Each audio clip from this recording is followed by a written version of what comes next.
यथार्थ मोक्ष पथ।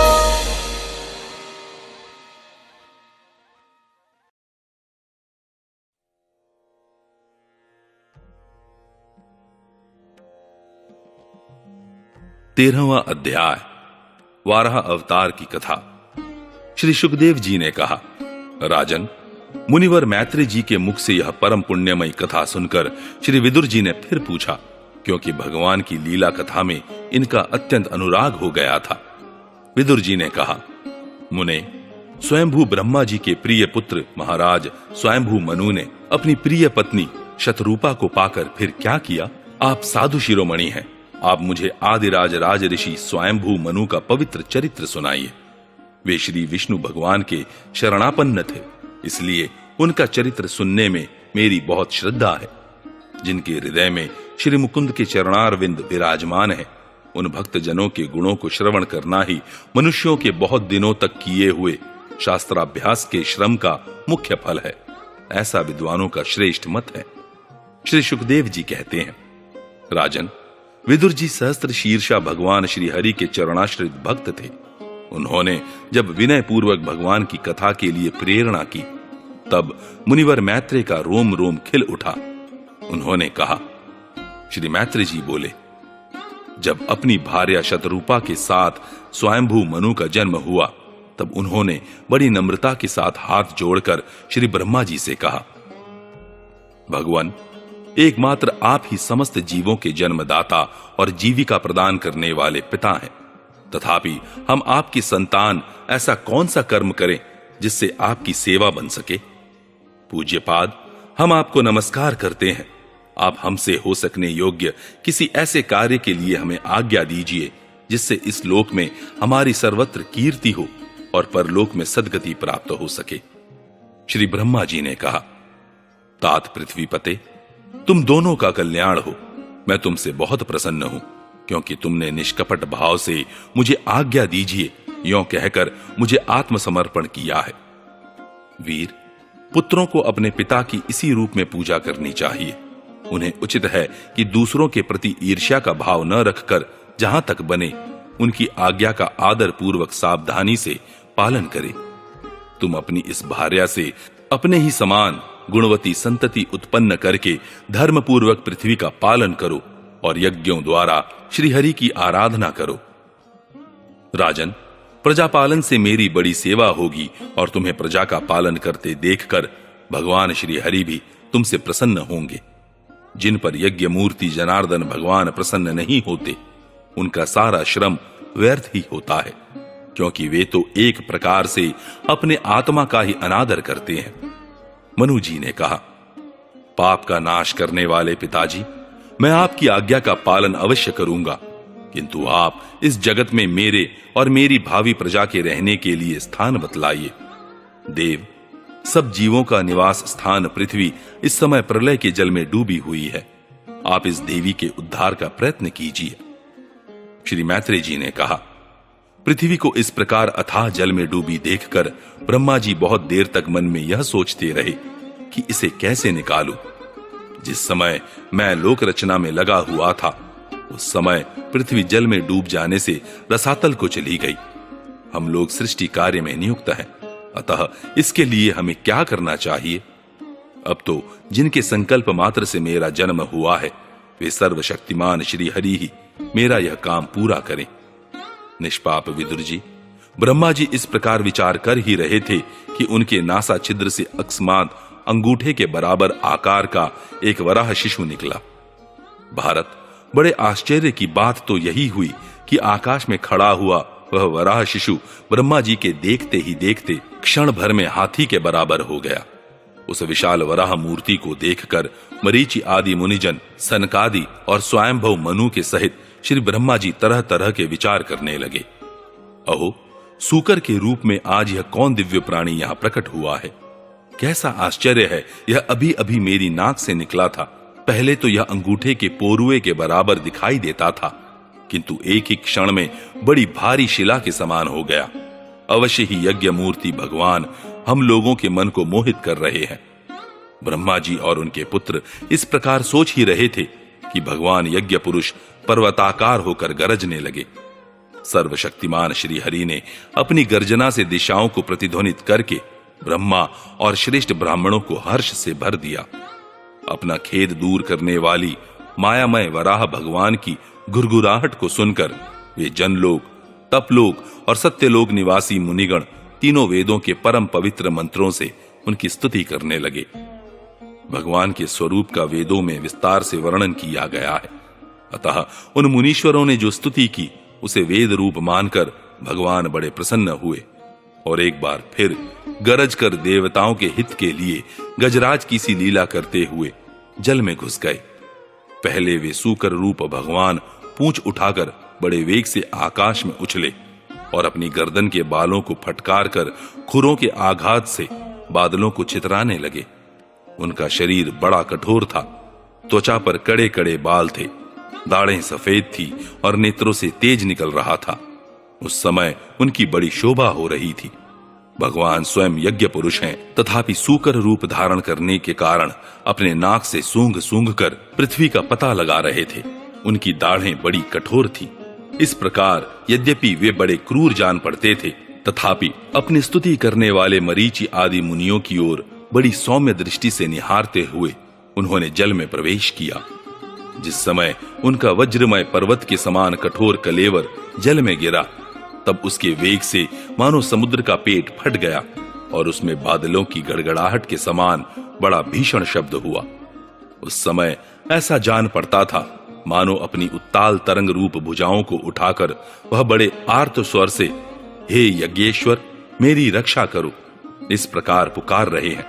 तब भगवान यज्ञ मूर्ति अपने बाण के समान पैने खुरों से जल को चीरते हुए उस अपार जलराशि के उस पार पहुंचे। वहां रसातल में उन्होंने समस्त जीवों की आश्रयभूता पृथ्वी को देखा, जिसे कल्पांत में शयन करने के लिए उद्यत श्री हरि ने स्वयं अपने ही उदर में लीन कर लिया था। फिर वे जल में डूबी हुई पृथ्वी को अपनी दाढ़ों पर लेकर रसातल से ऊपर आए। उस समय उनकी बड़ी शोभा हो रही थी। जल से बाहर आते समय उनके मार्ग में विघ्न डालने के लिए महापराक्रमी हिरण्याक्ष ने जल के भीतर ही उन पर गदा से आक्रमण किया। इससे उनका क्रोध चक्र के समान तीक्ष्ण हो गया और उन्होंने उसे लीला से ही इस प्रकार मार डाला जैसे सिंह हाथी को मार डालता है।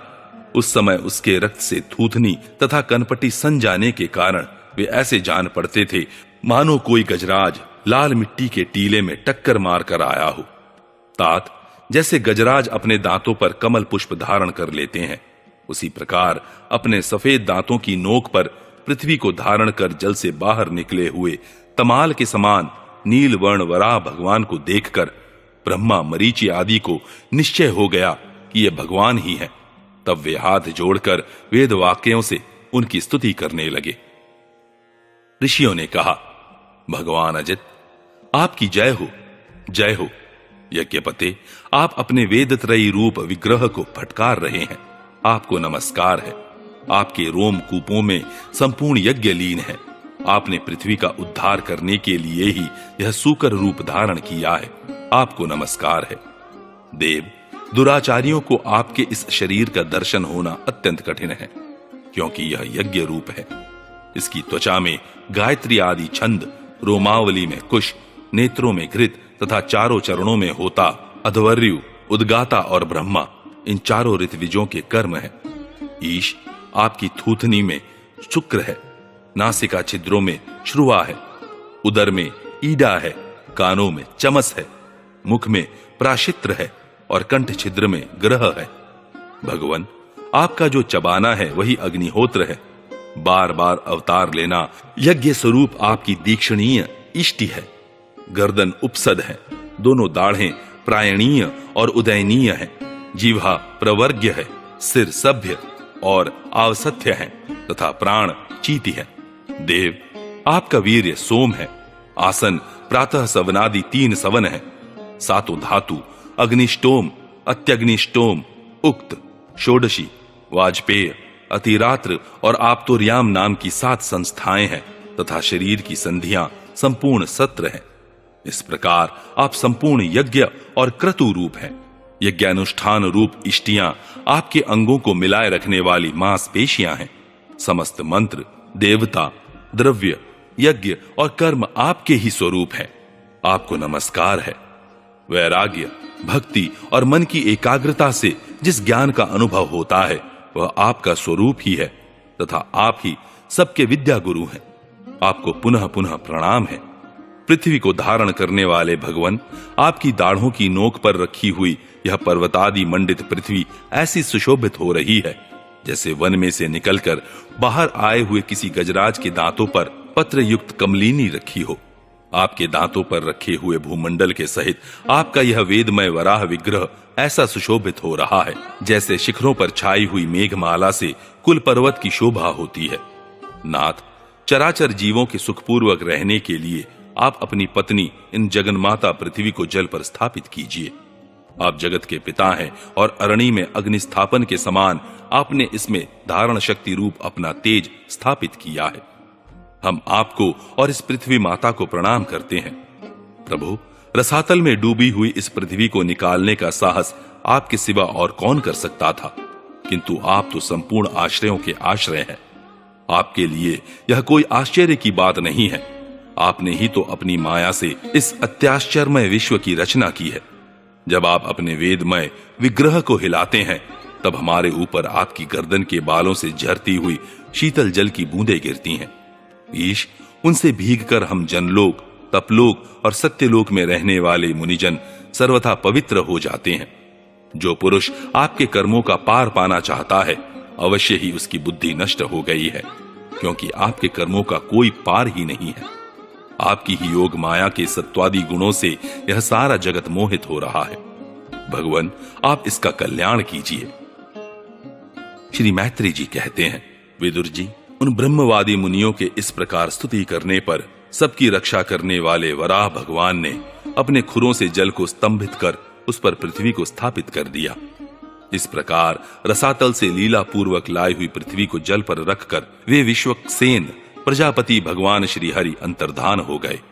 विदुर जी, भगवान की लीलामय चरित्र अत्यंत कीर्तनीय है और उनमें लगी हुई बुद्धि सब प्रकार के पाप तापों को दूर कर देती है। जो पुरुष उनकी इस मंगलमयी मंजुल कथा को भक्ति भाव से सुनता या सुनाता है उसके प्रति भक्त वत्सल भगवान अंतस्थल से बहुत शीघ्र प्रसन्न हो जाते हैं। भगवान तो सभी कामनाओं को पूर्ण करने में समर्थ हैं। उनके प्रसन्न होने पर संसार में क्या दुर्लभ है, किंतु उन तुच्छ कामनाओं की आवश्यकता ही क्या है। जो लोग उनका अनन्य भाव से भजन करते हैं उन्हें तो वे अंतर्यामी परमात्मा स्वयं अपना परम पद ही दे देते हैं। अरे, संसार में पशुओं को छोड़कर अपने पुरुषार्थ का सार जानने वाला ऐसा कौन पुरुष होगा जो आवागमन से छुड़ा देने वाली भगवान की प्राचीन कथाओं में से किसी भी अमृतमयी कथा का अपने कर्णपुटों से एक बार पान करके फिर उनकी ओर से मन हटा लेगा। 14वां अध्याय, दिति का गर्भ धारण। श्री सुखदेव जी कहते हैं, राजन, प्रयोजनवश सूकर बने श्री हरि की कथा को मैत्री जी के मुख से सुनकर भी भक्तिव्रतधारी विदुर जी को पूर्ण तृप्ति न हुई। अतः उन्होंने हाथ जोड़कर फिर पूछा। विदुर जी ने कहा, मुनिवर, हमने यह बात आपके मुख से अभी सुनी है कि आदि दैत्य हिरण्याक्ष को भगवान यज्ञ मूर्ति ने ही मारा था। ब्राह्मण, जिस समय भगवान लीला से ही अपनी दाढ़ों पर रखकर पृथ्वी को जल में से निकाल रहे थे उस समय उनसे दैत्यराज हिरण्याक्ष की मुठभेड़ किस कारण हुई? श्री मैत्री जी ने कहा, विदुर जी, तुम्हारा प्रश्न बड़ा ही सुंदर है, क्योंकि तुम श्री हरि की अवतार कथा के विषय में ही पूछ रहे हो, जो मनुष्यों के मृत्यु पाश का छेदन करने वाली है। देखो, उत्तानपाद का पुत्र ध्रुव बालकपन में श्री नारद जी की सुनाई हुई हरि कथा के प्रभाव से ही मृत्यु के सिर पर पैर रखकर भगवान के परम पद पर आरूढ़ हो गया था। पूर्व काल में एक बार इसी वराह भगवान और हिरण्याक्ष के युद्ध के विषय में देवताओं के प्रश्न करने पर देवदेव श्री ब्रह्मा जी ने उन्हें यह इतिहास सुनाया था और उसी के परंपरा से मैंने सुना है। विदुर जी, एक बार दक्ष की पुत्री दिति ने पुत्र प्राप्ति की इच्छा से कामातुर होकर सायंकाल के समय ही अपने पति मरीचिनंदन कश्यप जी से प्रार्थना की। उस समय कश्यप जी खीर की आहुतियों द्वारा अग्निजीव भगवान यज्ञपति की आराधना कर सूर्यास्त का समय जान अग्निशाला में ध्यानस्थ होकर बैठे थे। दिति ने कहा, विद्वन मतवाला हाथी जैसे केले के वृक्ष को मसल डालता है, उसी प्रकार यह प्रसिद्ध धनुर्धर कामदेव मुझ अबला पर जोर जताकर आपके लिए मुझे बेचैन कर रहा है। अपनी पुत्रवती सौतों की सुख समृद्धि को देखकर मैं ईर्ष्या की आग से जली जाती हूं। अतः आप मुझ पर कृपा कीजिए, आपका कल्याण हो। जिनके गर्भ से आप जैसा पति पुत्र रूप से उत्पन्न होता है, वे ही स्त्रियां अपने पतियों से सम्मानिता समझी जाती हैं। उनका सुयश संसार में सर्वत्र फैल जाता है। हमारे पिता प्रजापति दक्ष का अपनी पुत्रियों पर बड़ा स्नेह था। एक बार उन्होंने हम सबको अलग अलग बुलाकर पूछा कि तुम किसे अपना पति बनाना चाहती हो। वे अपनी संतान की सब प्रकार की चिंता रखते थे। अतः हमारा भाव जानकर उन्होंने उनमें से हम 13 पुत्रियों को, जो आपके गुण स्वभाव के अनुरूप थी, आपके साथ ब्याह दिया। अतः मंगल मूर्ते कमल नयन, आप मेरी इच्छा पूर्ण कीजिए, क्योंकि हे महत्तम, आप जैसे महापुरुषों के पास दीन जनों का आना निष्फल नहीं होता। विदुर जी, दिति कामदेव के वेग से अत्यंत बेचैन और बेबस हो रही थी। उसने इसी प्रकार बहुत सी बातें बनाते हुए दीन होकर कश्यप जी से प्रार्थना की। तब उन्होंने उसे सुमधुर वाणी से समझाते हुए कहा, भीरू, तुम्हारी इच्छा के अनुसार मैं अभी अभी तुम्हारा प्रिय अवश्य करूंगा। भला जिसके द्वारा अर्थ, धर्म और काम तीनों की सिद्धि होती है, अपनी ऐसी पत्नी की कामना कौन पूर्ण नहीं करेगा। जिस प्रकार जहाज पर चढ़कर मनुष्य महासागर को पार कर लेता है, उसी प्रकार गृहस्थाश्रमी दूसरे आश्रमों को आश्रय देता हुआ अपने आश्रम द्वारा स्वयं भी दुख समुद्र के पार हो जाता है। मानिनी, स्त्री को तो त्रिविध पुरुषार्थ की कामना वाले पुरुष का आधा अंग कहा गया है। उस पर अपनी गृहस्थी का भार डालकर पुरुष निश्चिंत होकर विचरता है। इंद्रिय रूप शत्रु अन्य आश्रम वालों के लिए अत्यंत दुर्जय है, किंतु जिस प्रकार किले का स्वामी सुगमता से ही लूटने वाले शत्रुओं को अपने अधीन कर लेता है, उसी प्रकार हम अपनी विवाहिता पत्नी का आश्रय लेकर इन इंद्रिय रूप शत्रुओं को सहज में ही जीत लेते हैं। गृहेश्वरी, तुम जैसी भार्या के उपकारों का बदला तो हम अथवा और कोई भी गुणग्राही पुरुष अपनी सारी उम्र में अथवा जन्मांतर में भी पूर्ण रूप से नहीं चुका सकते। तो भी तुम्हारी इस संतान प्राप्ति की इच्छा को मैं यथाशक्ति अवश्य पूर्ण करूंगा। परंतु अभी तुम एक मुहूर्त ठहरो, जिससे लोग मेरी निंदा न करें। यह अत्यंत घोर समय राक्षसादि घोर जीवों का है और देखने में भी बड़ा भयानक है। इसमें भगवान भूतनाथ के गण भूत प्रेतादि घूमा करते हैं।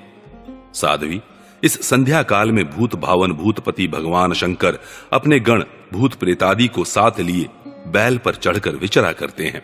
जिनका जटाजूट शमशान भूमि से उठे हुए बवंडर की धूल से धूसरित होकर दीदीप्यमान हो रहा है, तथा जिनके सुवर्ण कांतिमय गौर शरीर में भस्म लगी हुई है, वे तुम्हारे देवर महादेव जी अपने सूर्य, चंद्रमा और अग्नि रूप 3 नेत्रों से सभी को देखते रहते हैं। संसार में उनका कोई अपना या पराया नहीं है, न कोई अधिक आदरणीय और न निंदनीय ही है। हम लोग तो अनेक प्रकार के व्रतों का पालन करके उनकी माया को ही ग्रहण करना चाहते हैं, जिसे उन्होंने भोग कर लात मार दी है। विवेकी पुरुष अविद्या के आवरण को हटाने की इच्छा से उनके निर्मल चरित्र का गान किया करते हैं। उनसे बढ़कर तो क्या उनके समान भी कोई नहीं है, और उन तक केवल सत्पुरुषों की ही पहुंच है। यह सब होने पर भी वे स्वयं पिशाचों का सा आचरण करते हैं। यह नर शरीर कुत्तों का भोजन है, जो अविवेकी पुरुष आत्मा मानकर वस्त्र, आभूषण, माला और चंदनादि से इसी को सजाते संवारते रहते हैं। वे अभागे ही आत्माराम भगवान शंकर के आचरण पर हंसते हैं। हम लोग तो क्या, ब्रह्मादि लोकपाल भी उन्हीं की बांधी हुई धर्म मर्यादा का पालन करते हैं। वे ही इस विश्व के अधिष्ठान हैं तथा यह माया भी उन्हीं की आज्ञा का अनुसरण करने वाली है। ऐसे होकर भी वे प्रेतों का सा आचरण करते हैं। अहो, उन जगत व्यापक प्रभु की यह अद्भुत लीला कुछ समझ में नहीं आती। मैत्री जी कहते हैं, पति के इस प्रकार समझाने पर भी कामातुरा अदिति ने वैश्या के समान निर्लज्ज होकर ब्रह्म ऋषि कश्यप जी का वस्त्र पकड़ लिया। तब कश्यप जी ने उस निंदित कर्म में अपनी भार्या का बहुत आग्रह देख दैव को नमस्कार किया और एकांत में उसके साथ समागम किया। फिर जल में स्नान कर प्राण और वाणी का संयम करके विशुद्ध ज्योतिर्मय सनातन ब्रह्म का ध्यान करते हुए उसी का जप करने लगे। विदुर जी, दिति को भी उस निंदित कर्म के कारण बड़ी लज्जा आई और वह ब्रह्म ऋषि के पास जा सिर नीचा करके इस प्रकार कहने लगी। दिति बोली, ब्रह्मन, भगवान रुद्र भूतों के स्वामी हैं। मैंने उनका अपराध किया है, किंतु वे भूत श्रेष्ठ मेरे इस गर्भ को नष्ट न करें। मैं भक्त वांछा कल्पतरु उग्र एवं रुद्र रूप महादेव को नमस्कार करती हूं। वे सत्पुरुषों के लिए कल्याणकारी एवं दंड देने के भाव से रहित हैं, किंतु दुष्टों के लिए क्रोध मूर्ति दंडपाणी है। हम स्त्रियों पर तो व्याध भी दया करते हैं, फिर वे सतीपति तो मेरे बहनोई और परम कृपालु हैं, अतः वे मुझ पर प्रसन्न हो। श्री मैत्रेय जी ने कहा, विदुर जी, प्रजापति कश्यप ने सायंकालीन संध्या वंदनादि कर्म से निवृत्त होने पर देखा कि दिति थर थर कांपती हुई अपनी संतान की लौकिक और पारलौकिक उन्नति के लिए प्रार्थना कर रही है। तब उन्होंने उससे कहा, कश्यप जी ने कहा, तुम्हारा चित्त काम वासना से मलिन था, वह समय भी ठीक नहीं था और तुमने मेरी बात भी नहीं मानी तथा देवताओं की भी अवहेलना की। अमंगलमयी चंडी, तुम्हारी कोख से दो बड़े ही अमंगलमय और अधम पुत्र उत्पन्न होंगे। वे बार बार संपूर्ण लोक और लोकपालों को अपने अत्याचारों से रुलाएंगे। जब उनके हाथ से बहुत से निरपराध और दीन प्राणी मारे जाने लगेंगे, स्त्रियों पर अत्याचार होने लगेंगे और महात्माओं को क्षुब्ध किया जाने लगेगा, उस समय संपूर्ण लोकों की रक्षा करने वाले श्री जगदीश्वर कुपित होकर अवतार लेंगे और इंद्र जैसे पर्वतों का दमन करता है उसी प्रकार उनका वध करेंगे।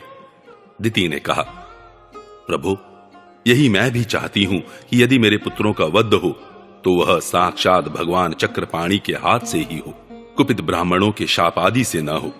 जो जीव ब्राह्मणों के शाप से दग्ध अथवा प्राणियों को भय देने वाला होता है, वह किसी भी योनि में जाए उस पर नार की जीव भी दया नहीं करते। कश्यप जी ने कहा, देवी, तुमने अपने किए पर शोक और पश्चाताप प्रकट किया है। तुम्हें शीघ्र ही उचित अनुचित का विचार भी हो गया तथा भगवान विष्णु, शिव और मेरे प्रति भी तुम्हारा बहुत आदर जान पड़ता है। इसलिए तुम्हारे एक पुत्र के 4 पुत्रों में से एक ऐसा होगा जिसका सत्पुरुष भी मान करेंगे और जिसके पवित्र यश को भक्तजन भगवान के गुणों के साथ गाएंगे। जिस प्रकार खोटे सोने को बार बार तपाकर शुद्ध किया जाता है, उसी प्रकार साधु जन उसके स्वभाव का अनुकरण करने के लिए निर्वैरता आदि उपायों से अपने अंतःकरण को शुभ करेंगे। जिनकी कृपा से उन्हीं का स्वरूप भूत यह जगत आनंदित होता है, वे स्वयं प्रकाश भगवान भी उसकी अनन्य भक्ति से संतुष्ट हो जाएंगे। दिति, वह बालक बड़ा ही भगवत भक्त, उदार हृदय, प्रभावशाली और महान पुरुषों का भी पूज्य होगा तथा प्रौढ़ भक्ति भाव से विशुद्ध और भावान्वित हुए अंतःकरण में श्री भगवान को स्थापित करके देहाभिमान को त्याग देगा। वह विषयों में अनासक्त, शीलवान, गुणों का भंडार तथा दूसरों की समृद्धि में सुख और दुख में दुख मानने वाला होगा। उसका कोई शत्रु न होगा तथा चंद्रमा जैसे ग्रीष्म ऋतु के ताप को हर लेता है, वैसे ही वह संसार के शोक को शांत करने वाला होगा। जो इस संसार के बाहर भीतर सब ओर विराजमान है, अपने भक्तों के इच्छानुसार समय समय पर मंगल विग्रह प्रकट करते हैं और लक्ष्मी रूप लावण्य मूर्ति ललना की भी शोभा बढ़ाने वाले हैं तथा जिनका मुखमंडल झिलमिलाते हुए कुंडलों से सुशोभित है, उन परम पवित्र कमल नयन श्री हरि का तुम्हारे पौत्र को प्रत्यक्ष दर्शन होगा।